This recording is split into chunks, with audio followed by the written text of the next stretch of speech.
Hello, hello, hello to our family out there. Happy Monday.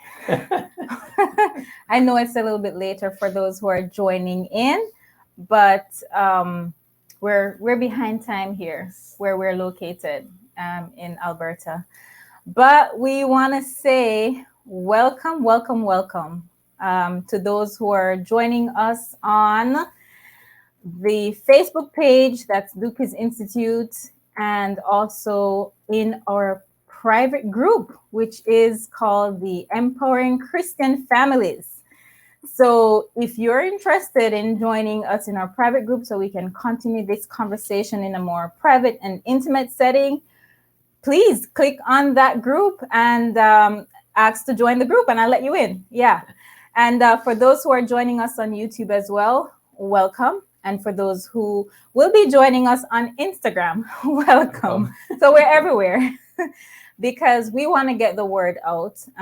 We're on a mission to empower families, to empower Christian families. So I am Sanya Duki. I'm a psychotherapist. And here we have. I am Courtney Dookie, a registered provisional psychologist and relationship coach. And as Sanya said, we're here to transform one Christian family after the next. So tune in, Yes. follow us wherever we are. Yes. Instagram, YouTube, Facebook page, Facebook group. Find us, email, website. Yes. Just find us and connect with us. Yes. So if you are here, say hello and let us know where you're joining from. And also, if you're just going to be watching the replay, just type in replay so we can know you stopped by. All right. So today we're actually going to be talking about, we chose to talk about this topic today because May is Mental Health Month, number one. And on May 6th, it's Maternal Mental Health Day. It's very important. Yes. Okay, I think it's one of the areas in the area of mental health. Maternal mental health is one of the areas you don't get much emphasis. Yes, there's not a lot there's of dialogue. a day for it, but people don't place much emphasis on it. And I think it's important that we talk about what mothers go through after giving birth to some mothers, but also what fathers also go through after their spouses give birth. And it's important that we empower mothers during this postpartum experience. We need to normalize that the situation does happen, because a lot of moms will think that they are weak because they're experiencing depression or anxiety. This is the time when you have to be strong, quote unquote, for your child and get this parenting thing right. But so when they're experiencing this anxiety and depression due to having a child or giving birth and the changes that comes with it, sometimes it goes unnoticed or sometimes it is downplayed. Yes. So today we're going to load it up. We want to load it up today. The downplay or sometimes it's yes, downplay is a good word for it, but seen as, that's normal. Yeah. But it's not normal after a certain period of time. Yes. It's okay to go through, for mothers who have gone through this, there's a swing, and that's okay for a couple of days or even a week. Yeah. But beyond that, the baby blues, 80%. Yeah. 80% of mothers will have the baby blues. Yes. So I want to ask our viewers out there, why do you think it's important, in your mind, why do you think it's important for us to actually be talking about maternal mental health? In your mind, what impact does maternal mental health have? I think that's actually two questions. So number one, why is it important to talk about maternal mental health, to bring awareness to it? So in your mind, I'd like for you to type in the comments below and let us know what you think. Secondly, we're going to talk about how it affects the family dynamic. So we want to pay attention to mom and validate mom's experience, but we also want to talk about the impact it has on relationship, marital relationship, and also on raising children. And so Children. that's the reason we need to talk about it, because it has impact not only on mom, but it has impact on the developing child, fetus, the developing child, and the health of the family on a whole. On a whole, everyone is impacted. So the husband or the spouse, and the children, and even the newborn baby. That newborn baby depends on mom for regulation. Yeah. And if mom is not regulated, it's extremely difficult for the child to be regulated, because the baby is regulated by our heart rate. Baby and mom's chest or dad's chest, and being regulated by the rhythm of the heart rate. So it's vitally important that we actually make a big deal over it, because maternal mental health challenges is real. And even though we said 80% of moms will have the baby blues, then there's a less amount of percentage that goes beyond the baby blues. But if these symptoms go beyond 2 weeks, that's when we become very concerned. So if you're a mother, or in a home, or you know a mother who just gave birth within the last couple of weeks, or maybe this is way beyond that, maybe it's a year past now, and they're still experiencing certain symptoms, then we know something is there, and we need to pay keen attention to it and find help. Don't just write it off to say, oh, it's because of hormone, it's all because of this. Sometimes we downplay and write off postpartum depression, and we need to stop doing that. Point blank, we need to stop doing it and give credence to it. So there are a few mood disorders that parents, moms, would experience after giving birth, and we mentioned postpartum depression. There's also postpartum anxiety. Yes. We have postpartum OCD, which is obsessive compulsive disorder, postpartum bipolar, postpartum psychosis, and some of these are definitely more severe as it relates to risks to self and the baby. And we want to load this up because we want parents to know that if you notice these symptoms, please seek help. Yes. 1 in 5 new moms generally experience postpartum mood dysregulation. That's almost similar to the mental health rate in Canada, right? It's 1 in 5.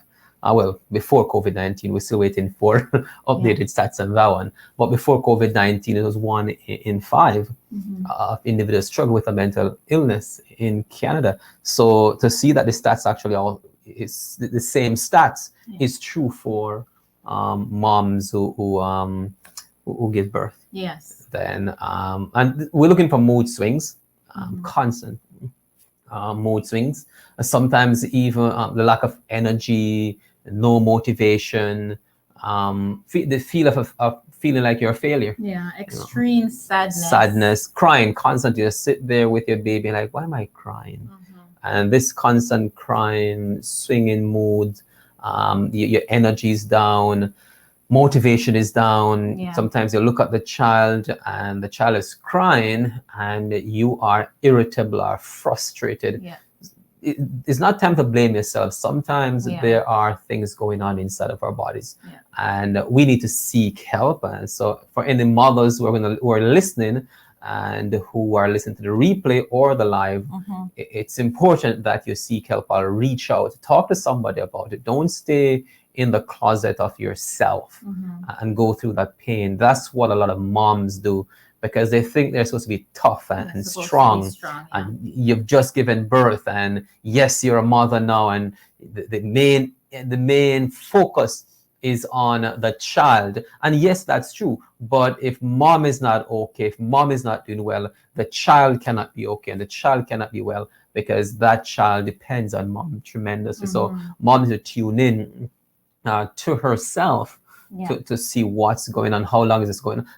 Not only mom, I know I'm saying mom a few times, but dads, there's an important role. This is where, sad to say, a lot of men Not all, a lot of men almost take a back seat when their spouses give birth and don't look for those signs and symptoms. So look at your spouse, be there for your spouse, look and see if you see shift, and are those shifts congruent with what you know your spouse to be.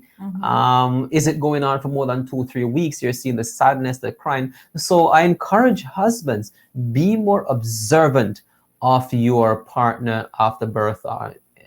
Could be anytime after 2 weeks. We can, as I said, especially being a mom, the first when I had my children, as a matter of fact, I said I wasn't the only one who had these babies. You had them too, so you have to go through the same thing I'm going through, meaning we are in this together. We have to work as a team. So the only thing that he couldn't help with was waking up and feeding the baby. But I would wake up anyway. He couldn't help in that area. But that was one of the things that was helpful for myself, I would say, and I didn't realize until long after that I actually did experience postpartum depression.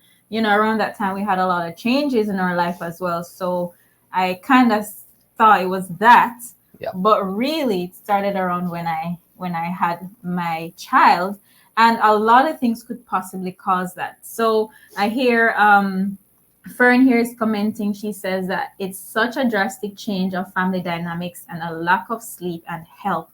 And those are some of the things that can definitely create or make a mom more vulnerable to experiencing mental illness. So one of the things that we definitely need to support moms with is a new mom is check in on her. Yes. Ask how she's doing and be really serious about it when you're asking, not a flyby, oh, how are you? And just go to the baby. No, sometimes mom really needs to know how if you care about how she's feeling. And also in any way you can help mom, do so. If you could bring food over for the day, do that. If you could give her half an hour so she could have a nice bath, without interruption or without fear that her baby's going to start crying and there's no one there to help, do that. If you need to go and talk with mom, just give her a few minutes or so, just so her mind can get a little rest from just being centered around caring and taking care of the child. That is so therapeutic. I know for myself, just being centered around my child it kind of gets a little bit daunting on your brain and you get fatigued. So one of the things that definitely help is helping mom to have a change of scenery and talking about stuff, talking about her, how she's doing, caring for her, encouraging her to practice self-care because it's needed. Now, just to follow up what Fern was saying there, this lack of sleep can be the lacking of sleep itself can be a detrimental thing to health. It brings across fatigue and frustration, and moms, you have to do this. So just going back to what you were saying, Sana, if there are family members, and this were dad, sometimes I recommend that if your wife is pregnant and about to give birth, make sure those first couple of months after birth, you can be more present. You are there. You're there to help. Be there. Because she wants to take a nap. Yes. And she just fed the baby. She might need to go take a nap and to make up, because at night, some babies have their own timing. And for any mothers out there who have given birth, you know that you can't set a time for babies. They control that. So mom have to respond to that constantly. So dads, I encourage you to be more present, to be aware, to be more in tune and attuned. Yes. So in tune to what's going on and then attuned to what's going on. So you can be and I would stress too, being an emotional support. Yes. I think I mentioned here some time ago, if you watched The Heart of Parenting, I talked about my experience just looking at my child, and I guess maybe I was going through baby blues too, but crying and then, I was happy he was there. I was able to cry on his shoulder and to say all those things that goes through your head when you just have a baby. And he's like, but being Sometimes just be listening. Okay, guys, this is one time, and a lot of times you no probably comments, should. just listen. No comments is needed. Just listen. I know us guys. We are solution finders. Yeah. We love to come up with solutions. Yeah. These are moments they don't need a solution. So please don't give a solution in those Yes, moments. just listen And validate, Yeah. and that's your job. Mhm. If they need a solution, they'll tell you, Yes. and then we can put a solution together. So key thing, listen, and that's the best thing you can do, and dads, is to listen to your wife in those moments, so you can attune to what's going on. Now sometimes we miss it. Yes. You got probably heard me talk about it before. I'm in the process of learning how to attune to emotions. So I've come a long way. I'm still growing. But we need to do that, right? Especially when it comes to our spouses. And when we're talking about this maternal mental health, it's really important. It's not the mother alone who brought this child into the world. It's both. So both need to go through the journey. There are aspects that we can't do as men, but there are aspects that we can do, and we got to play a part to make this an easier thing on the family, and so mom can mentally recover and faster and physically. So mom can recover, and then we can get the family dancing, and we'll have the temperament of the child can significantly be impacted by what's going on in mom internal world. Yes. So for those who are listening, I want to hear from you. What is one thing that you can do to help a new mom? Or if you were that mom, what is one thing that someone could have done to help you? So we want to hear that. Please comment below. So right now I'm going to actually list some symptoms that mom would generally experience. And this is not for diagnosing purposes. Please go see your doctor or a psychologist or psychiatrist if you're having these symptoms. But generally, an individual or a mom who is struggling with mood or anxiety or mood disorders, after 2 weeks, if it's still persistent and really affecting the way you function and how you can care for your child, then we know that we need to pay attention to that. So this is where we have persistent sadness, we're feeling anxious, we're just feeling empty mood, we're being irritable and not as patient with our baby or people around us as we'd like. Feelings of guilt and feelings of worthlessness, hopelessness, helplessness, loss of interest in things that was pleasurable. So this is where sometimes spousal relationships can be impacted. Men, again, be understanding, ask question, is something going on? We're not being intimate anymore. What's going on? Yeah. Don't be resentful or anything. See how you can support, because you never know what is going on there. The fatigue, just is having a hard time sleeping even though you're really exhausted. Having difficulty concentrating. I know this happened to me. They call it the mommy brain, but yes, you do have the mommy brain. But if you find it's really hard for you to concentrate, focus, and just to remember things over a period of time, then you know that you are being affected. Yeah, Sunny, before I know you're going on there, but I just want to highlight this because as a dude up here on talking about this, yes. When you mentioned, you're doing a good job. When you mentioned there that intimacy, sex, and guys immediately after their wives or partner give birth, they're thinking of sex and want sex. They break for a little bit, but if you're not connecting with your spouse, so this is how powerful is it. If you connect with your spouse, the healing process goes faster, and you'll get what you need.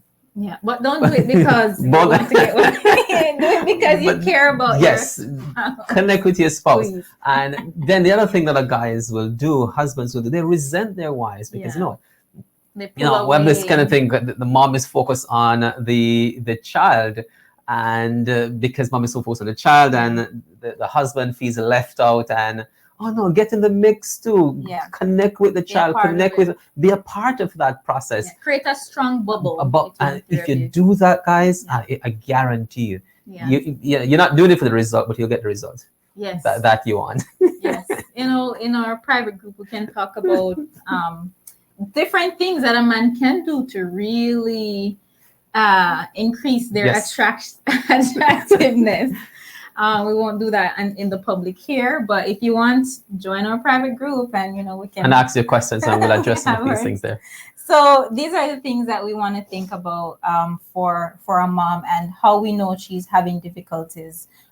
We talk about the aches and pains that we're having. I didn't know how badly I felt, like how unwell I felt, until like 6 months after. Yes. And I woke up one morning, I'm like, oh my gosh, I had no idea I could actually, like, there was a way I could feel better. Like, I thought it was the norm until I started feeling better. So be patient with yourself, moms. Take time for self-care. Definitely take time for self-care. You're going to be having aches and pains and everywhere. Take time for self-care. And also, sometimes in severe cases of mood disorder, we may have a mom feeling suicidal. Yes. And feeling like they would hurt themselves or hurt their child. And that thought, that compulsive thought, even if they know in their heart they're not going to do it, but sometimes they struggle with that compulsive thought. So when it comes to treatment,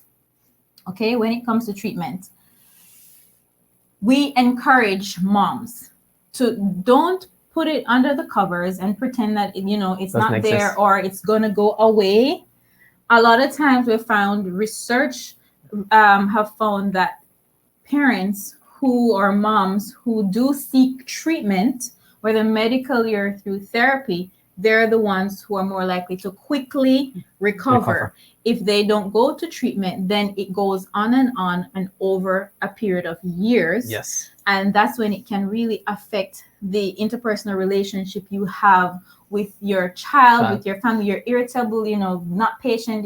You have your 2-year-old, and they're, we call it the terrible twos, but they're just really curious. That's another story. But, we find the depression follows us throughout that time. So we need treatment. And there are different therapeutic approaches that you can think about there. You have some people do medication for support, because remember, we have hormonal chemical imbalances as well.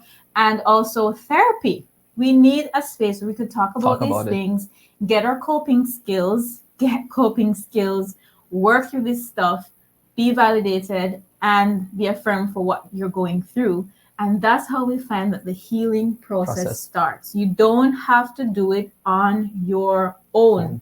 It's not worth it. Yes, we can pray, but also God has provided therapists. He gives some teachers and preachers and gifts of healing. Mental healing is a gift that God has given people as well, to support people who struggle with emotional and mental health concerns. So pray, but also seek professional help. And there are also people out there who specialize in working with mom who are struggling with postpartum depression. If you want specialized care, reach out to somebody. The key thing is to don't stay home with it. Yeah. Reach out. There, as Sana mentioned, there's psychopharmacological drug where you can get drugs for it. There's therapy where you can connect with a therapist, and they will use either cognitive behavioral therapy or interpersonal therapy, which basically looking at relationships. So when I say interpersonal therapy, is looking at relationship, environment, look at all these pieces and see how to build them. And I also recommend couples therapy. Yes, absolutely. Go talk to somebody as a couple so we can better understand this process. John Gottman and Julie Gottman, I think it's John Gottman, wrote a book called Baby Makes 3. When Baby Makes 3. Good read. That's something you can read through that, get some information. But the key thing, sometimes you need to go and get couples therapy. It's not that something is wrong with your relationship, but having just both of you guys having someone to talk to about it and explore this new adventure. There are 4 things in our lives: our career, work, we go to school for that. For our hobbies, we practice. So we play hockey or basketball. We practice for that. So go to school for our career. We practice for our hobbies. But nobody ever teaches us how to be a husband or a wife, and nobody teaches how to be a parent. Yet still, parenting, marriage, hobbies, and work are four of the vital values, and spirituality, if you put that in all of those five things, those are five important aspects of our own values. But sometimes we may focus on the spirit if we're Christians, or we focus on the hobby and practice on that, or we focus on the career. But no one focused on the parenting, and something. This is where the maternal depression or maternal challenges can feeling be. a lack of Support can be significant, and we need to address this value that we all have. I see Fern mentioned that what she would like, or maybe she would do, is cook meals and clean the house. Oh my gosh, that'd be important. Such a big practical. You have a clean house, so you can just relax. It's, you're taking care of baby and everything else, and then you're having to go clean again, especially when you have other children. It's a little bit hard. Yes. Even if you can't clean the house, try and budget and get somebody to come in and do it. So it's important to take a break. Yes. And especially moms. So again, reach out for help and get connected with someone who can help you with this. And I'm encouraging people, make a big deal over it. Make a big deal over it. This is the time for it. Make a big deal so moms can get the support they need. It's one of those things that we have mentioned, and I know we're getting out of time here. Sometimes when moms sit there and they feel these suicidal thoughts, what those thoughts lead to is a sense of guilt. How can I, as a mother, how can I be at this place in my life? I just give birth to a bundle of joy. Why am I thinking of harming myself? And if I harm myself, what would I do to my family? And then they move into a guilt stage. And that guilt can be crippling. Don't go down that path. Check your thoughts. When you start to think like this, recognize and catch those thoughts and decide to get help to working through them. That guilt, it can be painful. I've seen so many moms at times, like, how can I really think like that? And they blame themselves for a thought not going through them. A lot of them are not going to suicide. But the point is that they have an extreme guilt for the thought that they could get that thought and to leave their child behind, or family behind. So that's another piece that mothers need to be aware of, that we have this unhealthy guilt. You don't need to carry that around with you, and get some help to deal with that unhealthy guilt also. Yes. So if you want to talk to someone about it, you can talk to us. You can reach out to us, and we can help you to find the appropriate resource that is closest to you. Yes. Or if you just need to connect just to talk about, what you've been going through and seeing how you'd like some support there, we're here. Connect with us. So this is it for today. God wants us to be well. He wants us to be healthy. Right. And, he is right there with you. He's right there with you, and he wants to help you to go through this process. You're not alone. That's good. And just to remind you that if you have questions, remember we mentioned last week that we have our private group. And if you want to be a part of that group, you can connect with us. Our paid membership. A paid membership group. And in this group, it's a support group. So people you ask your questions. You have myself, you have Sana. We'll come in, we'll give tips and tools and strategies on how to deal with these things. So that's an option that you can sign on to, where you can come and you register for the group. As a paid group, you register, you become a part of our family. And once you're within the family, you have a community to support you, and you have Sanya and myself to support you. And if we do need other help to support you, we'll get those help. So once you're in the family, in that group, whatever help you need, if we don't have it, we will try to seek to get those help so you can have an answer to your question. So again, if you desire that, we encourage you to connect with us in our membership zone. Yes. Well, that is for today. I really enjoyed today's topic. I'm not Yes. sure about you. It was fun. Yes, I think, you know, Fun and serious in this. it's, yeah, you know, but we really needed to talk about this, Yes. and I'm happy that this is an emphasis. May 6th is Maternal Mental Health Day. Talk about it, normalize the situation, Yeah. decrease the stigma, so more parents, more moms can feel okay to actually talk about it. All right. Well, until next time, this is Sanya and Courtney wishing you a happy and wonderful, blessed week. Take care. Take care.